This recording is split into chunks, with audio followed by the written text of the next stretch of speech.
Hello and welcome to the Avrum Rosensweig Show. Welcome to one of the internet's best podcasts, where we dive deep into the lives of the extraordinary and fascinating people who leave an indelible mark on our world. Join us as we explore their captivating stories, remarkable achievements, and unique perspectives that shape history and inspire generations. Get ready to embark on a journey through the lives of inspiring people unlike any other.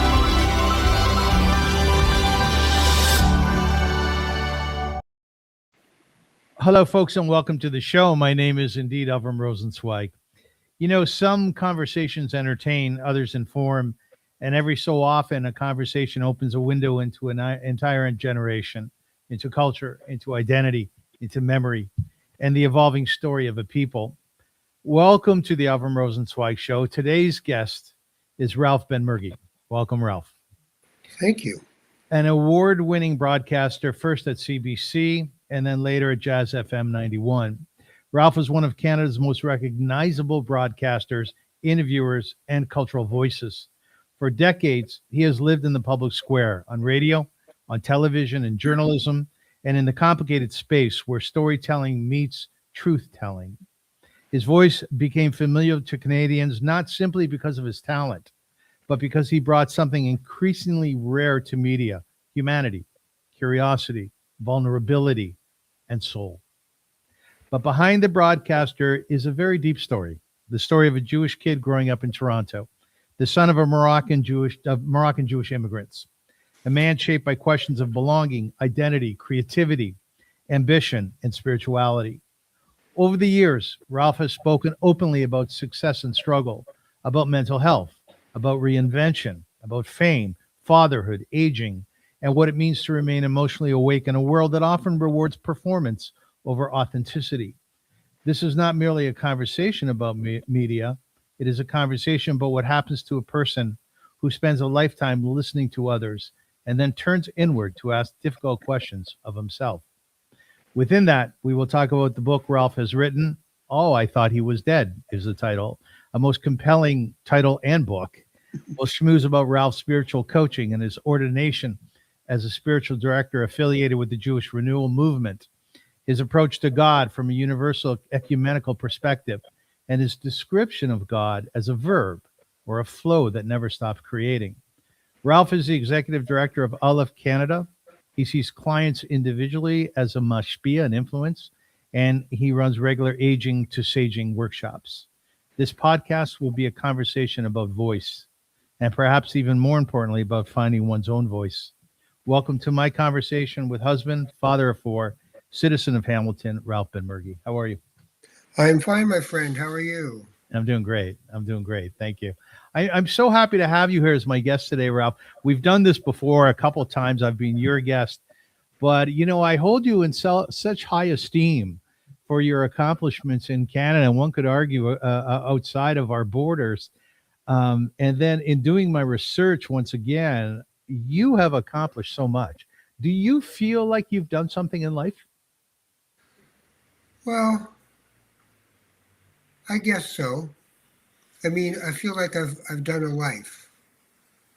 And I think that doing a life is all that could be asked of a person, as opposed to wishing you'd had a life.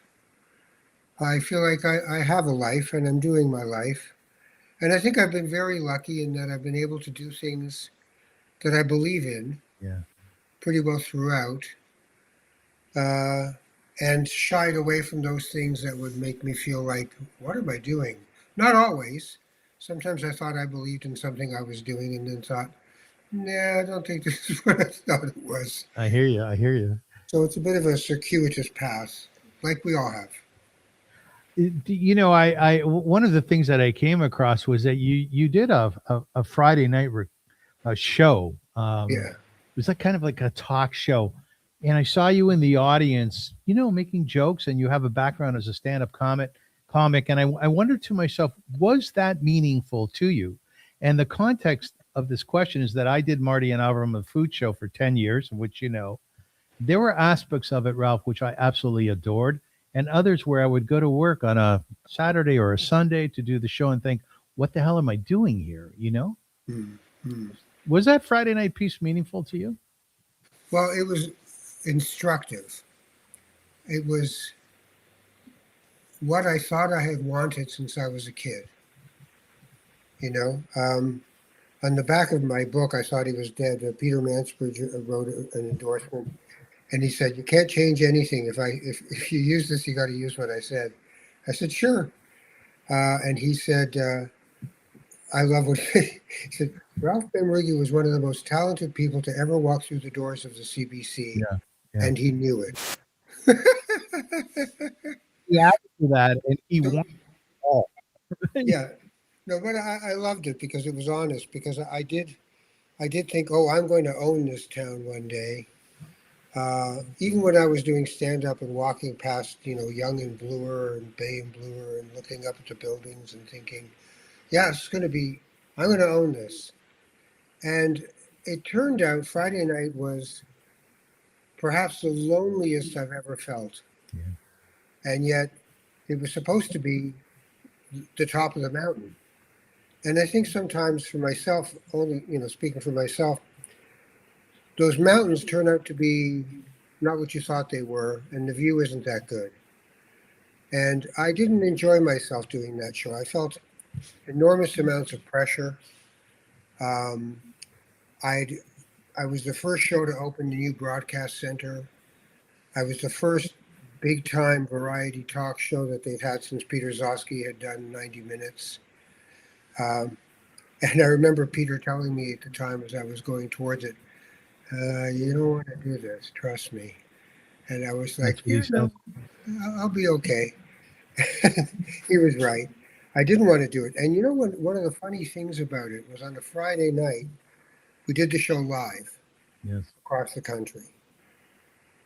Well, live to the Maritimes, and then it goes in its time slots across the country. But you're live. And I remember thinking to myself one day, as we were getting ready, I shouldn't be doing this on a Friday night. Mm-hmm. And I thought, what an odd thing to think just now. Because, I'm not from, and I just thought, there's something about this this doesn't feel right. Yeah. But the more I did it, the less I enjoyed it. And the less I enjoyed it, the more I learned from it. And I learned something about the country we live in. And what we appreciate is low status, humble, low status. We don't appreciate high status. So if I'd done the same show out of New York as a Canadian, Canadians would have loved it. That's correct. But I did it out of Canada. And the show that I took off the air was the Tommy Hunter show, Mm-hmm. which was classic white Canadian Christian culture. And the show they replaced me with when I left was Rita McNeil. Okay. So that kind of tells you that I interrupted a flow. Yeah. Here. But I also realized that what I thought was success wasn't success for me. And I decided that I would become smaller, not bigger, in reaction to the show being pilloried and canceled and all of those things. I actually went into 10 months of meditation on a very regular basis. And that really, it led to, I wrote an op-ed for, I think, the Globe about, Keith Spicer was the CRTC commissioner at the time, and he was really criticizing the CBC. And so I wrote a defense of the CBC 10 months after the show had been canceled. And the head of English programming called me up and said, "You want to go for lunch?" And I hadn't spoken to anybody there. I had the cooties. I hadn't spoken to anybody there for a long time. And I went, sure. His name was Jim Bird, wonderful Newfoundlander, great guy. And he took me out to lunch and he said, well, we're starting this News World thing. And I'd like you to do a show. Would you like to do a show? And I said, yes. And I almost teared up because of his kindness. He didn't have to do that, I could have just stayed as somebody who blew it. And he said, well, what kind of show do you want to do? I said, I want to do a very small show. So we did a show in the atrium of the CBC for about 5 years called Benmurgui Live. And I just had a live phone-in show across the country on TV. And it was an interesting time because it was about, spiritually, it was about moving away from self and ego into service and substance. So I really enjoyed that. That's sort of like the Michael Corrin journey, isn't it? Yeah, well, Michael had an ideological change of heart. Yeah. I don't think I had an ideological change of heart. I think I had an egoic change of heart, where I didn't need to be Ralph Benmergui Yes. anymore. Yes. And it kind of stayed that way. I've been good with it, except for occasionally. I'm working on a book right now, and I want it to be a collection of essays. And I was writing one of them today, and it was about an experience I had a couple of weeks ago at the Theater Aquarius here in Hamilton. They were doing a wonderful show that combines the music of the Tragically Hip with the story of an immigrant Iraqi journalist, a refugee journalist in Kingston. And it's a really beautiful show. But sitting behind me were two people, one who's having his moment in the spotlight now, and one who I've known for 40 years and was a major part of Canadian comedy culture. Now, I had cancer in my nose. So this nose is not my nose. It's the one that they reconstructed for me, which occasionally gets people walking up to me in supermarkets and going, anybody ever told you look like Stephen King? And I'm like, okay, whatever. You know, the ultimate ambition joke. But sitting behind me were these two people, this former icon, this new icon. And I wanted to turn around to the younger guy and say something, but I don't know him, so I didn't. But the other one I've known on and off for 40 years, but I don't think he's really seen me with this nose. So I said, hi, Bruce, how are you? And he looked at me and he said, fine. And you are? And I said, Ralph. Anyway, of course. And then we left it at that. And I turned back forward, sitting beside my wife, I turned back forward, and I felt that whole ego thing for a moment. Yes. I felt like saying, you actually don't remember who I am? We've known each other for 40 years. And then I thought, well, listen to you, Ralph. Yeah. You know? And then I realized that no matter how hard we work on our spiritual self, that ego can still be a paper-thin veil over who you are that's easy to puncture. So it was intermission came, and I thought maybe he'll say something to me, realizing who I am, and he is. But he didn't. He went and talked to other people who were well known in the audience because it was an opening night. And I felt diminished. I felt small. And then I felt fascinated by how we think we've come someplace in our lives, and we can just as easily go back. Yes, very much so. Can you tell me something? I have a very similar, I guess, outlook on myself, at least in part. That ego is somewhat healthy inside of me, as it was in the guise of my father, and a lot of our family who are rabbis and, you know, pretty high, get a lot of exposure. Our family does. And I've thought a lot about my ego and wondering where it stems from and what it is. What do you think the core of your ego is all about? Where did it come from? Well, when we say ego, there's healthy ego and unhealthy ego. Yeah. You need a healthy ego, especially when you're younger, to fuel your desire to do in a positive way. Unhealthy ego is not really ego at all. It's compensatory. It's to make up for. And I was the one of two Sephardic kids in an Ashkenazi public school at Forest Hill in Toronto, living on the last possible street in Forest Hill, which was Lyons Avenue and then Marley Avenue, in an apartment with a working class family, a Sephardim who spoke Spanish, surrounded by nouveau riche Ashkenazim who spoke Yiddish.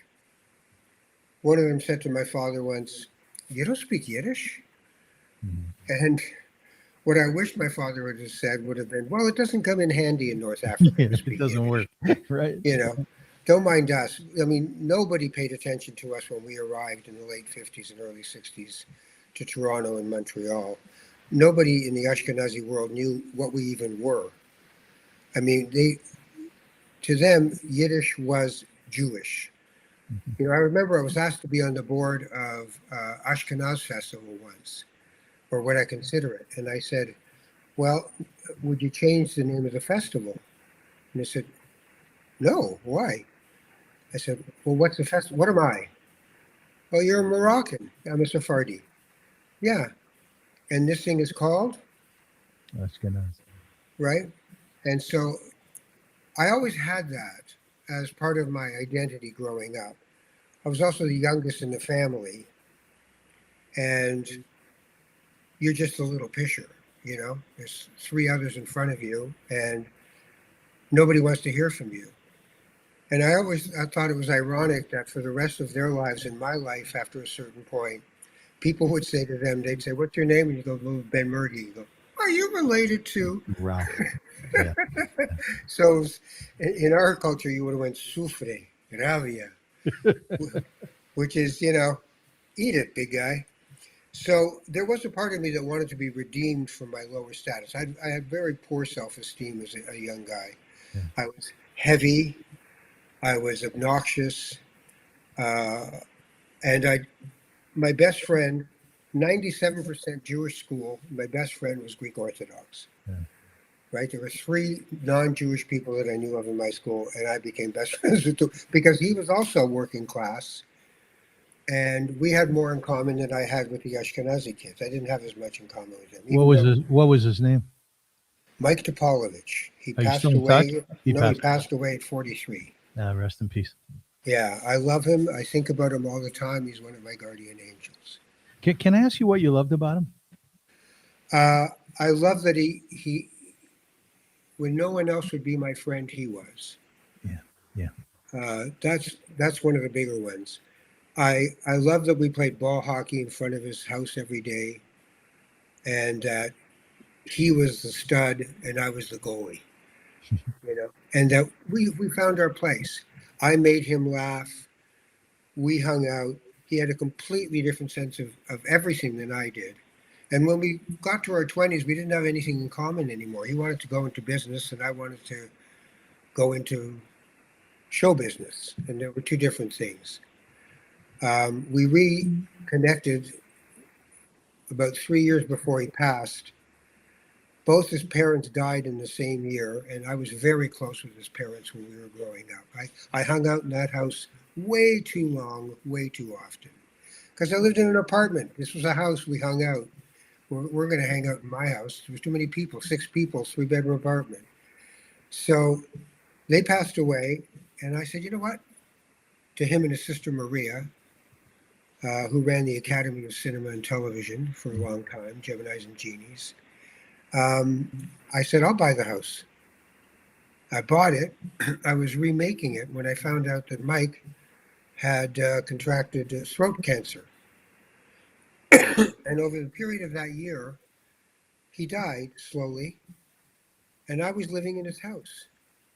And I'm looking down from what used to be his parents' master bedroom, was now my bedroom, onto the driveway where my 2 older sons were playing ball hockey. And I was thinking, imagine if I'd walked up to him after, or taken a shot and I'd saved it, and he came up to me to get the ball, and I go, "Hey, Mike, guess what? When you're 43, I'm going to be living in this house, and you're going to be dying of cancer." Yeah. right? Like that's what life is. You know, people ask, 3 to 5 years, where do you see yourself? Classic HR question, and I'd say, I don't know. 3 years ago, did you think you'd be sitting here talking to me? They go, no. I go, okay, so can we forget the control part? But yeah, I miss him. Ralph, have you embraced your new nose? No, I don't think I have. What I think it's done is challenged my sense of identity. I grew up large and never took my shirt off. If it was skins and shirts and gym, I prayed to God I would get on the shirts team. I was embarrassed of my body. And then at 19, I lost 40 pounds in 2.5 months just because I'd gone to university and had no idea what I was going to do with myself and became quite depressed. And then I never gained it back. And all of a sudden, I remember I walked by a girl who'd been in my high school. I was at York that year. A girl who'd been in my high school, and she went, oh, hi, Ralph." And I Yes. thought, "Oh, hi, yeah, still me." So then I became this other guy who was good looking, and I hadn't thought about that. And then it got taken away from me, and I had to live with that. So what I see it as is a Buddhist meditation on letting go. That there is no permanence. The only permanent thing is impermanence. And that if we attach ourselves to what we think we are or what we think we look like, then we can't accept when it changes. I don't know if I still have breathing problems, 13, 14 years after radiation, I still have breathing problems. So I'm reminded of the curse of my nose. And when I look at myself in a picture, especially on the side, I'm just like, oh man, really? No, see that? Yes. That doesn't stay up. That's tough. It's easy to go, oh yeah, no, I'm at peace with it. But no, I struggle with it. How is your wife with it? My wife, who is, in terms of physicality, the most beautiful woman I've ever met in my life, and has been for 25 years. Uh, God love her. She's found a way to get past it. It's not fun. She married a guy she thought, well, hey, I'm beautiful, he's handsome, this is great. Yeah. And yet she ends up with this guy. But she's, I can't say enough good things about my wife. I just can't. And one of them is that she just said, okay, and this is what we do now. And she loves me and I love her. So what more can I ask? Can I ask you what you love about her? Her intelligence, her compassion and care, her follow through, her kindness to her children, and her kindness to me. She has a wisdom. She's younger than me, but she has a wisdom that I've seen flower over our time together. When we met, I was the older one. She was much more the younger one. I knew what you do to get a mortgage. She didn't know what you do to get a mortgage, all that nonsense. And we grew to equality, and I couldn't be happier with someone. Your dad was a Moroccan, as you mentioned, as was your mother. There's a particular type of culture that comes along with that. I have many Moroccan friends whom I love dearly. This past Friday night, I spent time with Charlie and Judy Hassan. Oh, yes. And I had Hassan. And after their daughter left, who my friends with, I stayed for another 2-3 hours because How's Charlie doing? Charlie's beautiful, Ralph. Excellent. He's beautiful. You must say hello for me. He's a wonderful, wonderful man.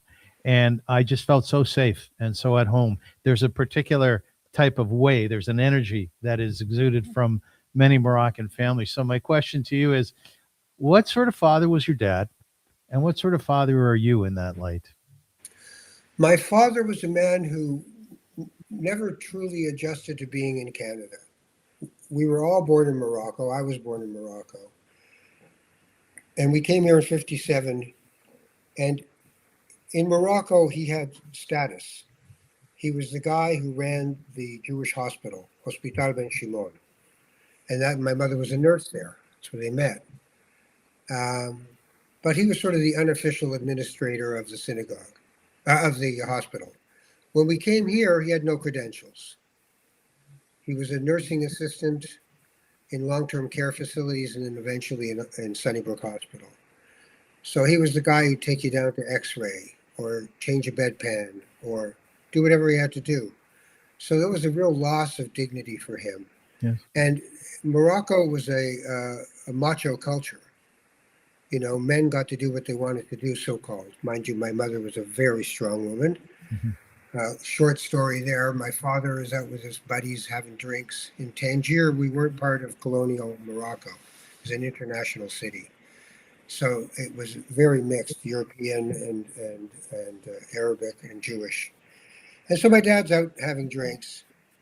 And one of his brothers comes running up to him and goes, your wife, she's out with other women. She's just walking around. It's nighttime. What are you doing?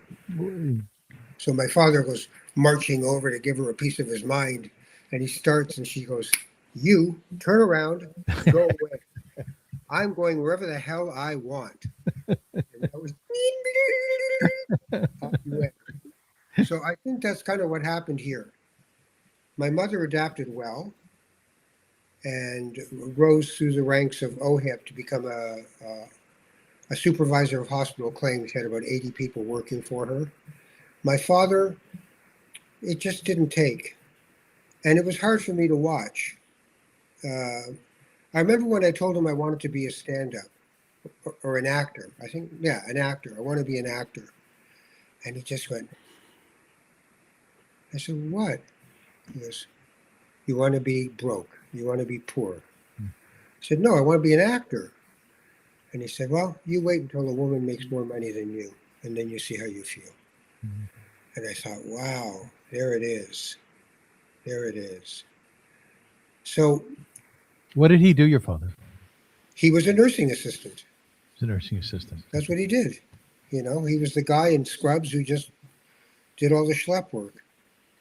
And he went to work every day in a suit, took the suit off, put on the scrubs, walked around, did what he had to do, what he was told to do. He didn't want to do more than that, really. So I think it was very hard for him. And I remember maybe I was 21 and I was seeing a therapist and I was really unhappy. And he said, is it possible that you're not afraid of failure? You're afraid of success. And I said, why would I be that? Because then your father would be left in the dirt. Yes. Yes. Right? Yeah. Yet, when I finally arrived on a TV set with a suit on, my father, who was not well at that point, was very proud. Was he? Hey, look at that, it's my son. Yeah. Right? Oh, yeah, my mother could not stop telling everywhere she went. You might know my son. It's like, oh, ma. Cállate, por favor. Don't say it. You're embarrassing everybody. But yeah, so I took that to heart. I've had 4 kids. My oldest is going to be in about 3 weeks. He's going to be 40. Mazel tov. Thank you. My second is 36. My third is 20, and my fourth is in about 2 weeks. 1 week going to be 17. Mm-hmm. So I have 2 sets of kids from 2 marriages. And I think I've been trying to be a decent father for almost all of that time. But, you know, it's a complicated journey to have children. At 9 in the morning, you're a hero, you know, on a Saturday or Sunday morning, making them breakfast. And by 11 o'clock, you're sarcastic and a schmuck. Yeah. You know? So it's a constant litmus test of what you're really up to have children for me. Do you see your dad in you at all? Yeah. My dad gave me my softer side, and my mother gave me my harder side. My mother was, you don't trust anyone. I said, Ma, no, I'm not going to be like that. No, you don't trust anyone. If somebody gives you a problem, you go right to. It's just like I don't want to be a fighter with the rest of my life. So my father taught me. One of the things he taught me was you never judge a person by what they look like, what their clothes are like. Just look into their eyes and talk to them. Then you'll know what kind of a person you're talking to. But don't judge people because they're not Jewish or the wrong Jewish or the right Jewish or black or white. Just they're people. And my mother was nowhere near that. Nowhere near it. As an interviewer, did you have good eye contact with your guests? Live, you mean, without Yeah, virtuals? live. Yeah. Yeah, I mean, an interesting thing is, especially with television, with all the hardware, people would come in and be looking around, and then they'd say, "Where do I look for the interview?" And I'd say, "You look right at me. Mhm. You don't look at any of this stuff. I've been doing this a long time. It all disappears for me. For you, it's like first day of driving. I get it.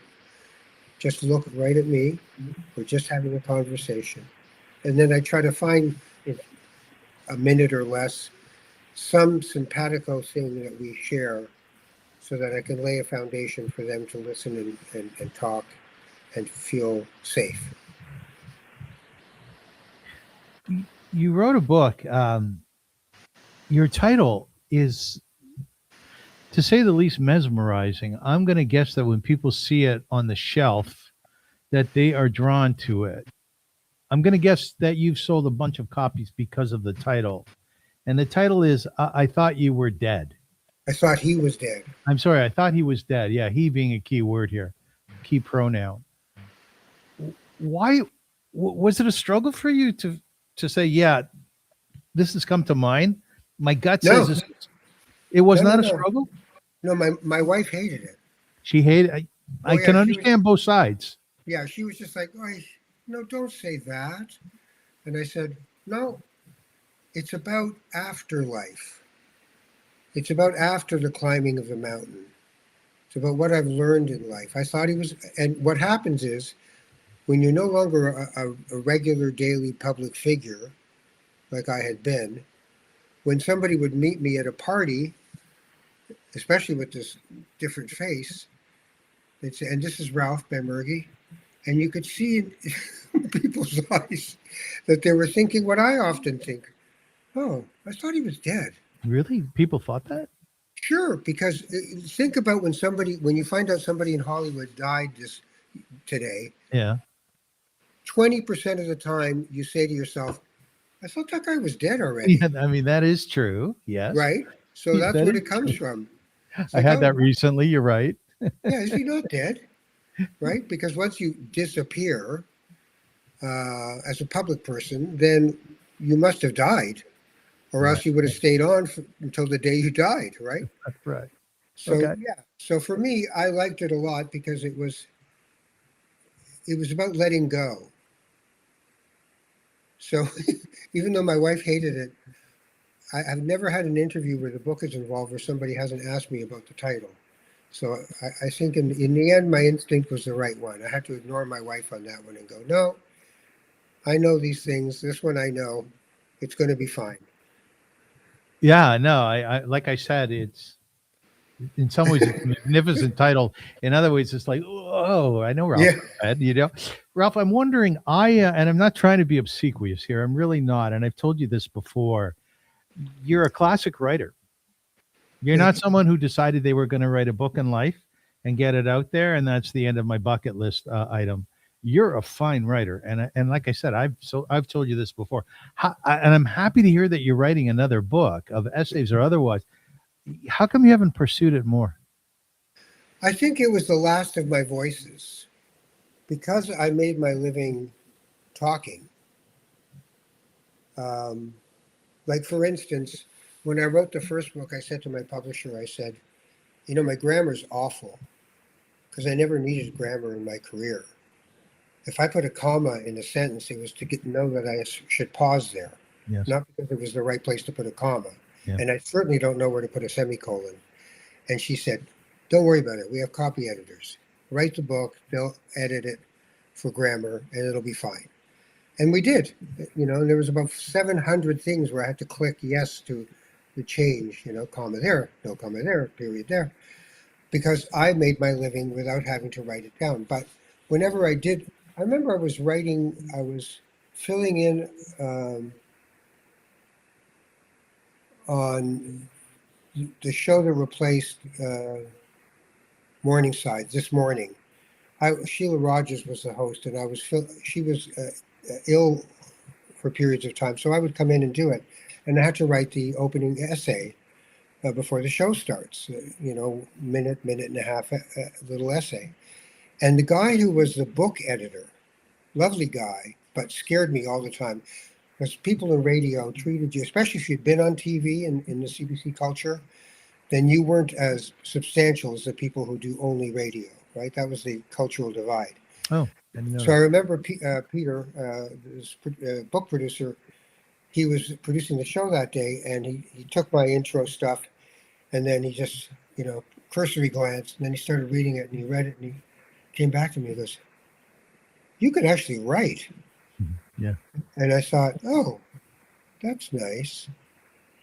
So I knew I could write, but I didn't have to write. And now I realize it's one of the things I enjoy, but it's a discipline. You really do have to sit down and go 1,000 words a day. I had a great tip from I think his name is Ian McEwan. He was an Irish writer, does detective novels. And for some reason, he found himself on Jazz FM when I was there. I thought, okay, I don't know why we have this guy. He's got nothing to do with jazz. Very nice guy. But at the end, we'd finished the interview, really, and I was just mopping up at the end, and I said, do you have any, I never say this, but I said, do you have any advice for people who write? And he said, if you're writing a book, here's my advice. Never stop writing that day at the end of a thought or the end of a chapter. If you're in the middle of a thought, stop, because tomorrow you're going to go and you'll know exactly where you need to keep going. No, very good. Very good. But if you Yes, end a chapter, it's like, oh my God, what do I do now? I thought that was just the most brilliant piece of advice. So now this new thing I'm putting together, I'm keeping that in mind. I'll think, oh no, that's an ending thought. Keep going. And then, oh, I know, I'll have a story for that. Okay, I'll stop right here. And then tomorrow morning I'll come in and I'll go, okay, I've got where I'm going. I don't know where I'll end up, but I've got where I'm going. So you like your writing? Do I like my writing? Yeah. Yes. Yeah. I think I like my writing. I try not to just be prosaic. I try to put some sense of poetry into what I say. I remember being in high school and nobody liked Shakespeare, but I got it. I could read it and think, oh, I know what's being said here. And yet the person beside me would be like, might as well be Polish. I have no idea what's going on here. Right? Yes. But I always got it. But what amazed me about Shakespeare was that he could condense the human condition into 2 lines that somebody just utters. And you're just like, oh my God, like that's unbelievable. I found it way more interesting than Old Testament, because it was the human condition in a way that I could relate to. Which brings me to the idea that one of the reasons I don't relate to Old Testament very, very well, not that I can't pull something out of a Devar and say, okay, I want to focus on this. It's that it portrays a human God, as far as I know. That there's this God with emotions, a God that is a morality cop, a God that is harsh and cruel, kill every person, man, woman, and child in this village. And that's not my God. So, and it's very patriarchal and very he this, he that. And I don't think that's serving, certainly not the next generation. You know, in the Jewish Renewal movement, a lot of people, there are a lot of young people in that movement who are yearning for something that has nothing to do with that. They're much more into the embodiment of their spirituality, the meditation, the movement of, and flow of the body as they speak, the ecstatic nature of it, and the poetry of extracting from, the different Javars, different beautiful ideas that help them to relate to their life today. So I want to talk about Jewish Renewal and your relationship to it. But before I do that, I just want to take a step back for a sec. I asked you if you liked your writing. You said you do. As a communicator, as someone who's done, probably thousands of interviews, both on television and radio and otherwise podcasting as well, are you at this point just organically efficient with your words? Do you speak slowly, or were your conversation? You had a dinner party last week. Our dear friend James B was with you. He's a lovely human being, right? Yes. Is it a free flow of conversation at this point, or are you very economical with your words and you think them through before they leave your mouth? I would say both. There's different parts of me that come out in different situations, right? Like, I can hear a car honking outside, the alarm goes off. Yeah. And my stand-up comes out. So Has anyone actually ever stolen one of these cars? Do they just decide to speak for themselves? I've never seen anyone running away from a car that's honking. Very true. Right? So there is yucks in my head. Right? Because you know how to form a joke, right? How to make people tell a story in a short way, a joke. If I'm doing a blessing, we have 12 people coming this Friday for Shabbat. So we do blessings or gratitudes around the table. When I do my gratitude or blessing, the other part of me comes out, the mashpiach comes out, and I speak as much as I can from my heart. Yes. Right?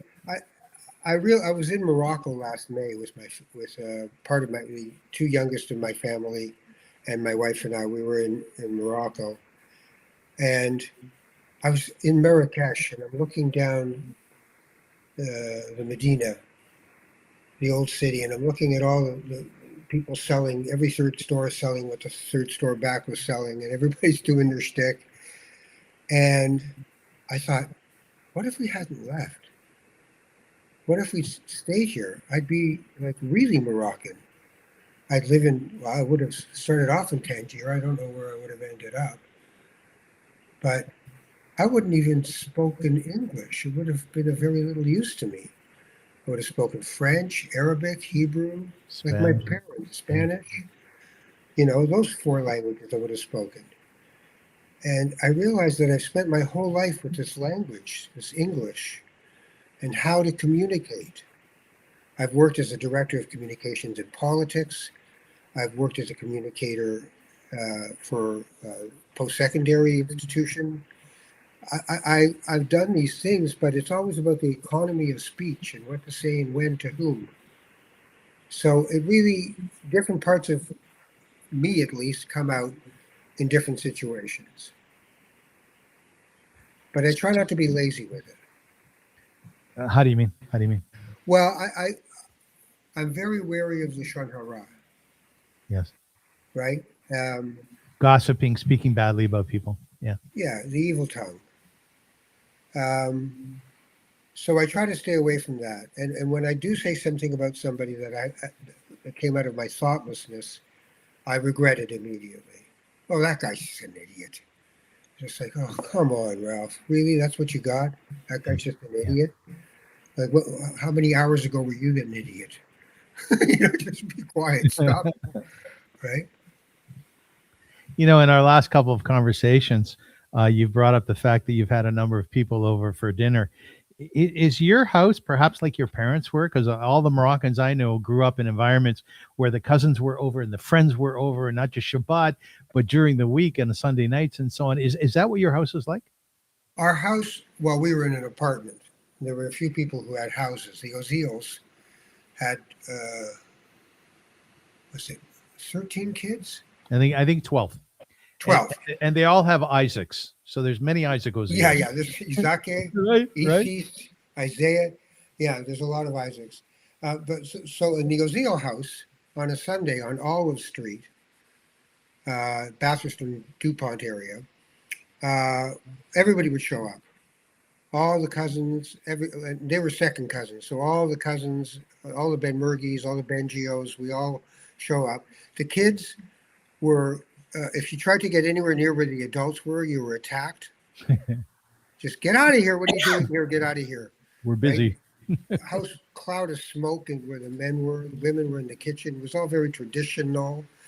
And we were either in the basement, where we were very afraid of the furnace, or on the third floor. And we just play all day. And I had one set of cousins 5, another one 2, another one 2, another one 4. Like, you had 20 different cousins to play with.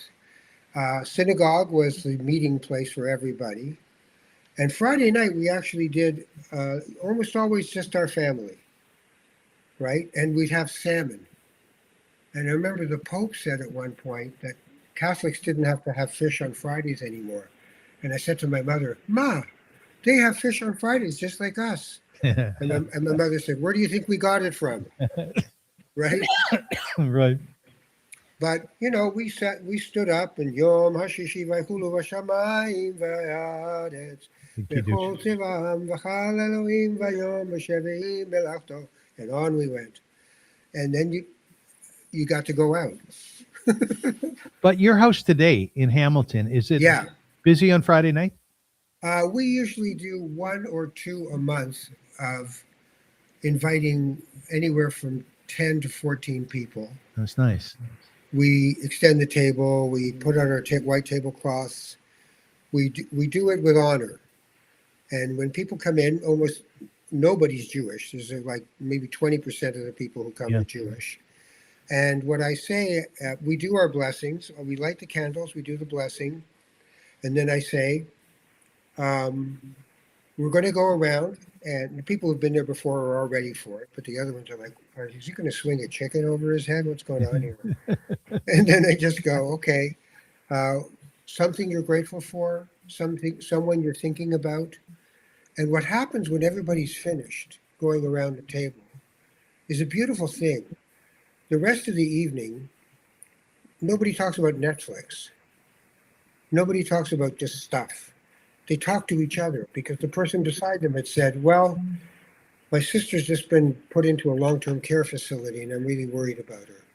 So I'd like to say that I'm thinking about her. So now when you look at this person, there's a good point. Heart beating in that. It's tikkun hanefesh, right? It's a small repair of the soul in a public declaration. So that's a really meaningful part of the evening for me. And, when people are finished with it, we have so little community, so little that binds us together, and so much that makes us live apart from each other. 40 houses, 40 lawnmowers. Mm-hmm. Do we need 40 lawnmowers? But now I have to kill myself to make enough money to make sure I got the right lawnmower. So we've been, I think, duped into individualism as a virtue. And we've lost the collective, we've lost the community. And it's really hard to get people to come. Well, maybe, and backing out at the last minute, or, well, no, I don't think I can make it then. We did it in Toronto, too, and it was wonderful. I mean, it was magical. I remember one where David Bookbinder was playing trumpet. There was a French Moroccan guy who just come from Montreal who was a percussionist. He and I were playing drums like crazy. It was just a wonderful evening. And I just love bringing people together like that. My wife and I, for us, that makes us so happy. When you do that, yeah. By the way, I want to comment on our tete-a-tete. Because you're a radio guy, and I do you stop immediately. You know what I'm saying, right? Like you interview a regular guy, is an accountant, Moishi Goldman. He goes on and on and on. And if I go, he'll just keep going. You know, you're Anyway, very good. what I was trying to say was, Yeah, what I was saying was, that's right. but when you have these people over on Shabbat twice a Yeah. month, mostly non-Jews, are you a shaliach? Are you an emissary for the Jewish people at that point? I think in a certain way, I think it helps people to see that we're people, and that is important to me. I think my wife worries more about it. Like, they're not going to get it, maybe they won't get it. And just like, there's nothing to get. It's just heartfelt. If it's heartfelt, then it doesn't matter. How many people you could stop in the middle of a Saturday service and say, do you know what you're saying right now? Like in English? And they'd go, I have no clue. You've been saying it for 40 years. Why? Oh, because I know it and I love it. It reminds me of everything. Okay. So if they see me, going, Lehad Ligner Shel Shabbat, they just think, okay, that's like Latin. It's like Catholics doing the Mass, So, but I do think that it is, if you don't make it self-conscious or instructive, and you just do it, then people can see the humanity in it and share it. So, yeah, you're right. In a way, it does have that salutary effect of saying, oh, these are people. Now, these days, it can be more fraught. I'm working right now on a workshop that I want to do. My wife gave me the idea for, and I'm working with this really interesting young guy, Jay Ginshurin. And he does sort of an art therapy approach to how to express yourself. But we want to do one called Holding the Fire for Jews only, for Jews to talk to Jews about being Jews at this moment in history. Very good. Because it's fraught. I mean, we had one Shabbat we did a while ago where everybody was Jewish. We did it on purpose. We just wanted to have that. But we also knew that what could ruin this evening is to talk politics, right? To talk geopolitically or to talk about Zionism. But what we could do is celebrate what it is that we're supposed to be doing, in my opinion, which is being Jewish, not presenting Jewish. What do you mean when you say that God is a verb? So I grew up with God as a noun. It's a guy. This is what I grew up with. It's a guy with a beard on a throne, Lord, St. James Bible verbiage, with a naughty and nice list. So to me, that evolved into, the old joke, Rabbi, there's mice in the sanctuary, right? Oh, well, don't worry about it. What do you mean don't worry about it? They're going to eat the parchment, the Torah. They're going to eat the Torah. Okay, take it easy. Go, put little kippahs on their head, give them a bar mitzvah. You'll never see them again. Right? That's good. Right? I never heard that. Happens to most of us. We're fed this pediatric version of God as children. We hit adolescence, especially as irrational people these days, and just go, what is that? This is bullshit. And off we go. Maybe we'll return if we have kids out of maybe guilt half the time. Maybe we'll return if one of our parents passes. But it doesn't speak to us anymore. The biggest cohort of Buddhists in America are Jews, because they could feel the reality of the presence of the moment. Right? There was no talk in it. It was just what it is. So I think that I think I've spent almost all of my life trying to understand what I mean when I say the word God. I did want to write a book at one point called God is a 4-letter word. Because the minute you say it, people just go, oh, never mind. Enough. Enough. Dayenu. We're moving on. Must speak. Yeah, must speak. So for me, the turning point was reading the book, God is a Verb, by Rabbi David Cooper. And in it, it is much more about mystical, Kabbalistic Judaism, much more about meditative process, much more about the isness of things, not what you wish they were, it's what they are, the radical acceptance of the present moment. And it was really a turning point where I could say, God is, to me, is the relentless flow of creation and creative energy in the universe. And that I tend to start looking not on this earth, but in that cosmos. That if there are, by estimations at this point in time, 2 trillion galaxies, not stars, there's billions of stars and galaxies, 2 trillion galaxies. What am I except a small microcell in the body of that ever-expanding universe of creation? So I have the Jewish belief that God is unknowable. But what I found confounding was how many Jews I knew who wanted to say it was knowable. I have a personal relationship. God and I'm reading a book right now. I'm going to interview this guy on my podcast on Not That Kind of Rabbi, The Forgiveness Experiment. It's a wonderful book. Yisrael Bernath, who's a Montreal Chabadnik. There he is. Hello. He's Chabad. Yeah. Yeah, and he's got some very interesting things. But he also believes things that I have trouble with, like that every moment of your life is predetermined. It's in God's hands. I see that as a spiritual bypass. No, I'm co-creating this existence with the unknowable. And if I surrender myself to that, I see God as action. We are in the flow of that action. And you can either try to swim upstream against it, or you can relax your soul into it and just let yourself go with that flow. So I tend to look as a micro cell.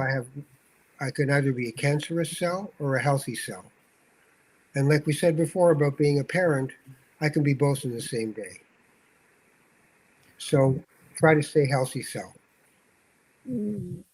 Within my Judaism, though much of it is a renewal Judaism, I take people into the forest on Rosh Hashanah Yom Kippur at Earl Bales Park. I've been doing it for 5-6 years. And it's magnificent. And at some point, I ask everybody to find their own tree and to hold it and to hug it and to find the energy within it and to see the beauty of God's creation and the beauty of us. Mm-hmm. So I'm very renewal in my own way. But on the other hand, I learn Daf Yomi every day. I'm learning the entire Shas, Right. They're not mutually exclusive, though. They're not. But my question to you is, what is the core Jewishness of your renewal? The core Jewishness of my renewal.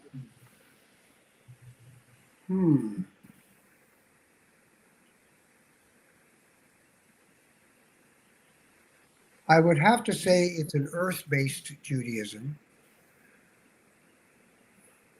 I'll tell you a short little story for it.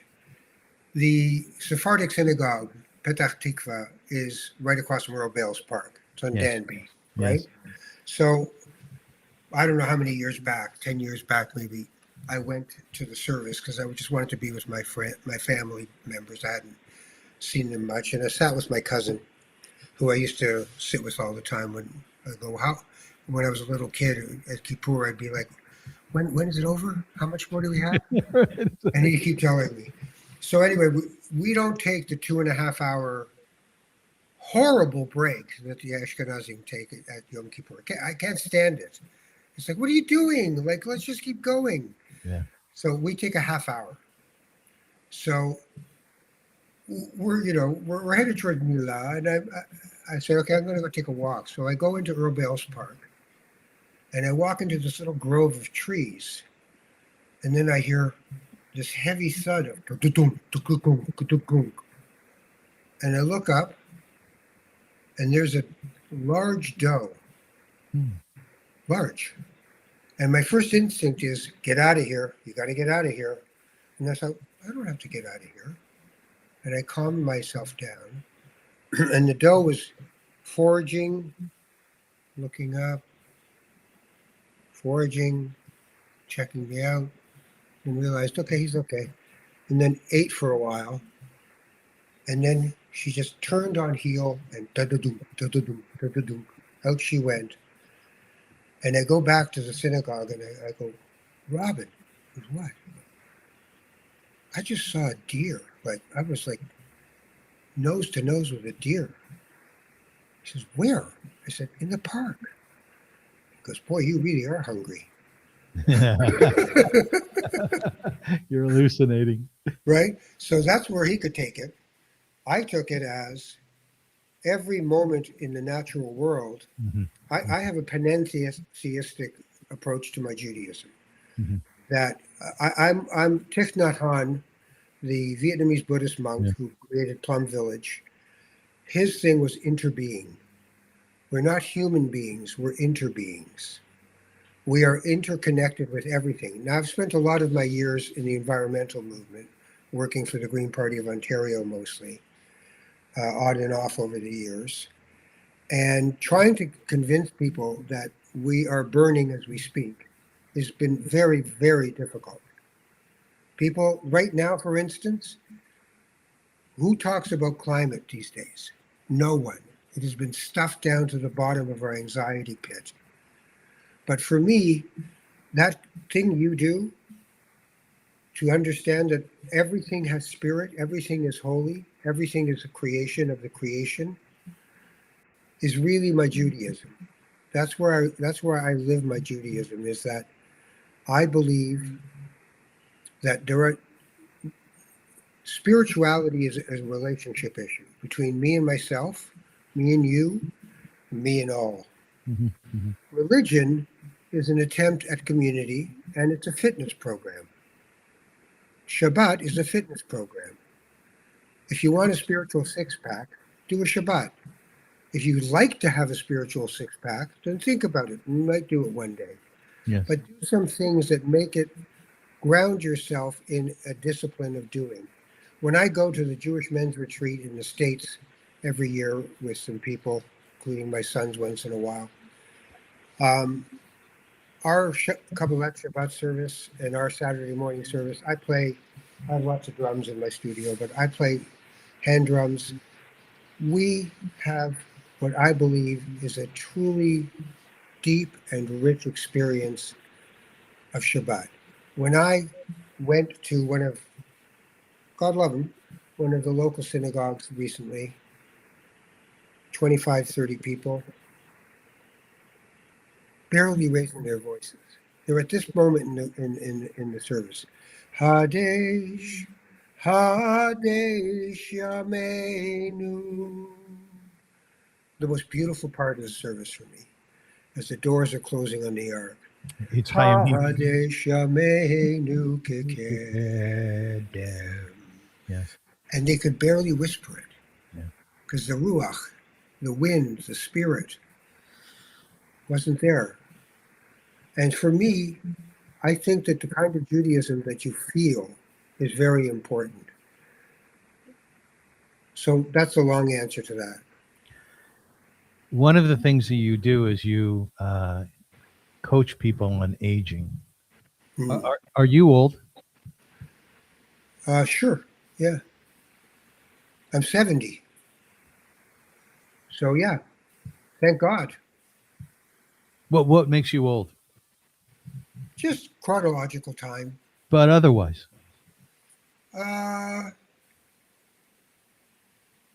Bending down to pick up my dog's poo. Yeah. And thinking, am I getting up? You know, that makes me old.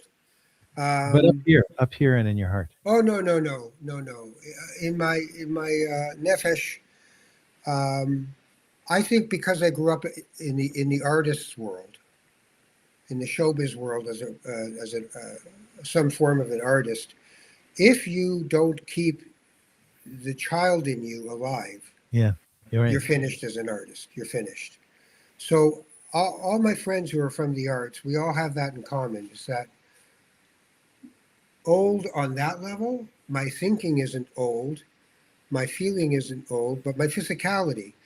I'm right in the middle of an aging to saging workshop right now with a group. And the first thing we talk about is, how do you feel about getting older? And what we have done since Descartes is everything has become mechanized. We are just mechanical parts that are failing. So a friend of mine gave me this line that he'd heard, which he loved, which was, older people get together and they do an organ recital. I think I got to get my hip done. I got this thing. It's on my hand. It could be it. It could be it. It could be it. Right? So everything becomes mechanical about the aging of your body. But that's not all you are at all. But that's what we only talk about, is taking care of the physical of a person, not the soul of a person, because that's eternal. When I was studying Leonardo da Vinci, there's a great book written about his thinking and about his codes, his discipline, and his rules, how to think like Leonardo da Vinci. I recommend it to anybody. Comes with a workbook as well. I always like those. There's discussion about the various different rules that he had, one of which was embrace what we would call tohu vavohu, embrace confusion. Yeah. And in your writings, in the research that I did, you said make room for ambivalence. And I thought, yeah, exactly. Can you define that? When I work as a mishpiach with spiritual direction with a client, one of the things that sometimes comes up is to be able to say to them, because they're searching for certainty, is to say to them, stay confused. Right. Right? Like, don't bother trying to nail anything down. Impermanence is the only permanence. It's like thinking that beliefs are facts.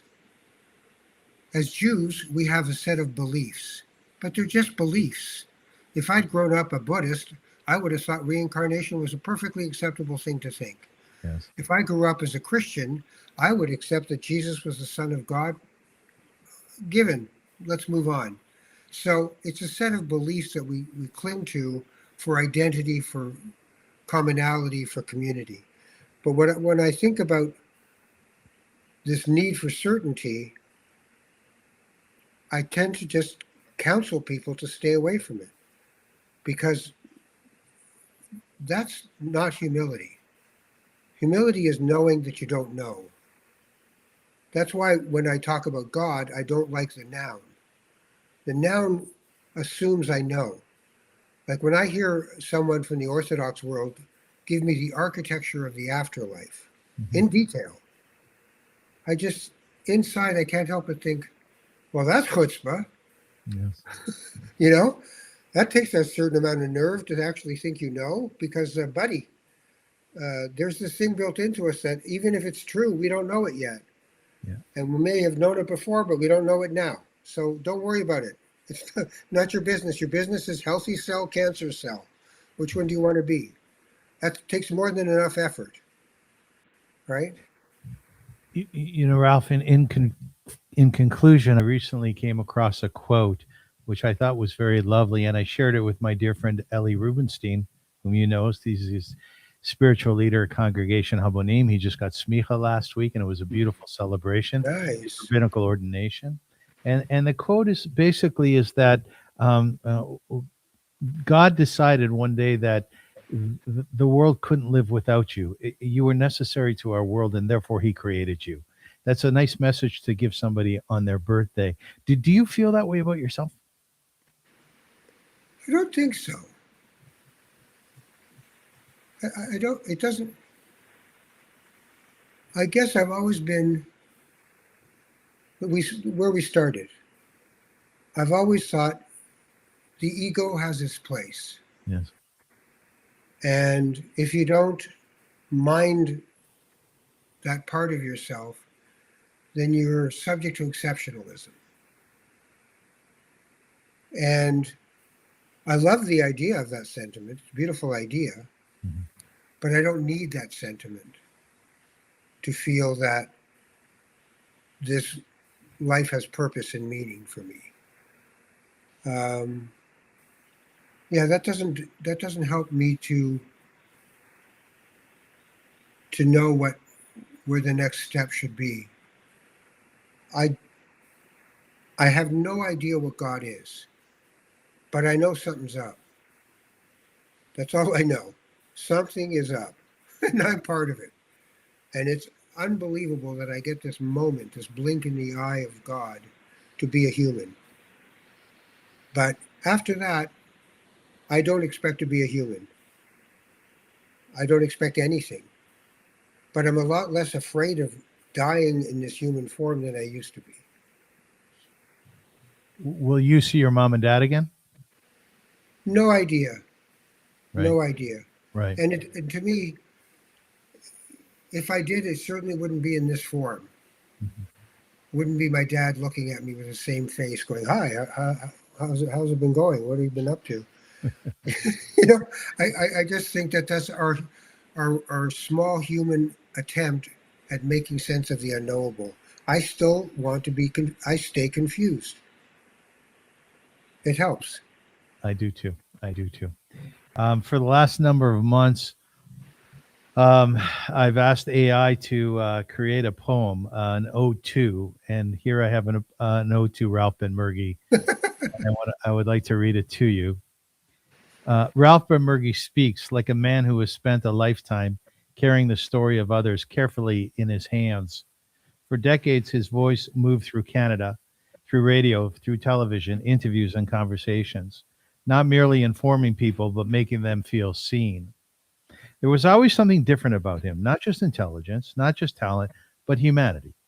A warmth that made strangers open themselves, a curiosity that sounded less like a performance and more like compassion. Behind the broadcaster stood another story, a Jewish boy growing up in Toronto, the son of Moroccan immigrants, learning early that identity is complicated, part memory, part longing, part question.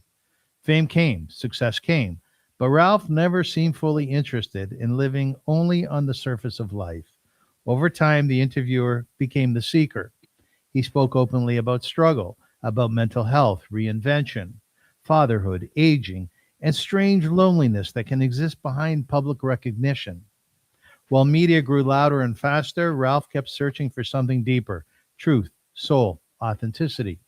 His spiritual journey carried him inward into Jewish renewal, into spiritual coaching, into the language of God, not as a distant ruler, but as a movement creation, as a flow itself. I thought he was dead, he writes. Perhaps he means the hidden self many people lose while trying to survive. And that is what makes Ralph compelling. Not merely his broadcasting career, but his willingness to remain emotionally awake in a world that rewards masks. He reminds us that voice is not volume, voice is honesty, voice is vulnerability, voice is the courage to keep asking difficult questions about the world and about oneself. An ode to Ralph Benmergui. My goodness. Yeah. Very, very kind of you. Well, people say nice things about you, Ralph. Well, They do. I'm very happy to hear You're that. deserving of it. You've given us a lot. You really have. And I'm grateful for it. And I'm grateful for you, my friend. Yeah, thank you. Thank you for saying that. I appreciate it. I want to thank you very much for being my guest. I loved every moment of it. I was completely mesmerized by everything you said. My eye contact with you was dead on, I must tell you. Well, I wish, listen, yeah. I just want to say my podcast is Not That Kind of Rabbi. Yes, please. And right now it gets distributed in social media, but it also is distributed through Aleph in the United States, the Aleph newsletter, ALEPH. I am the executive director of Aleph Canada, and we are really trying to bring Jewish renewal to this country in a profound way. So it's an uphill battle, but go to alephcanada.ca, see some of the things we've been doing, and if you're interested, donate a little bit. It'd be very nice to have the support to build our capacity to do more. And I have more news coming soon about working with Aleph in the United States in the Hashpa'ah program that's there, which is the spiritual direction program of Aleph Canada, of Aleph US. So lots of good things in the hopper. and love to hear from you. I'm at ralphbenmergui@gmail.com. So if you want to say hi, say hi. You also have a great website. You want to give her the URL for that? ralphbenmergui.ca. .ca, yeah. It's really well Yeah. done, by the way. It's very well done. Thank you. Thank you. Folks, I want to thank everybody for watching and for listening. I really appreciate your time.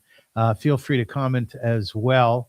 There's lots and lots of interviews that you can listen to, that you can watch, that I've done over the last few years, and they're very exciting. They're all about inspiration. So if you sort of need that kick a little bit, thinking, hey, I'm part of this world and I want to feel significant, I want to feel meaning and purpose, listen to some of the interviews. These people are magnificent. God created some beautiful, beautiful people, and I like to share them with you. So with that, I wish you well. I thank my guest again, Ralph Benmergui, and I look forward to seeing everybody again. As my mother used to say, Zeigezint. Do you know what that means, Ralph? No. True Moroccan you are. It means go in good health. Oh, okay. I always thought it was something good. I just didn't know what it was. And to you, Ralph, kapara, kapara. And don't Huckman Chinik. Yeah, don't be a huck me a Chinik. We'll see you again See, soon. I get some of them. You do.